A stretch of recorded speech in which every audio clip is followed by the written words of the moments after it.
இது இனிதுங்க. இன்னைக்கு எங்கள் வீட்டு சமையல் தாங்க. சூடாக சாதம் வடிச்சிருக்கேன். இன்னைக்கு க்ரீன் பீஸு மசாலா தாங்க செஞ்சுருக்கேன். பச்சை பட்டாணி மசாலா.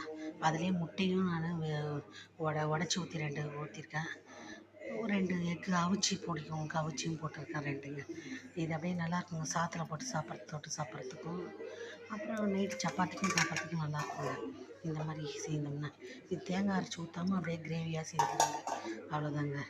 இது பாருங்கள், சிமிலி செய்கிறதுக்கு வெல்லம் அரைச்சி வச்சுருக்கேன், மல்லாட்டை, எள், அப்புறம் கேவுரு மாவுங்க. இதை எப்படி செய்யணும், 1/2 கிலோ வெல்லம் நம்ம இது பண்ணோம்னா 1/4 கிலோ கேவுரு மாவு, 1/4 கிலோ மல்லாட்டை, 100 கிராம் எள், இதெல்லாம் வறுத்துட்டு அரைச்சி வச்சுருக்குங்க.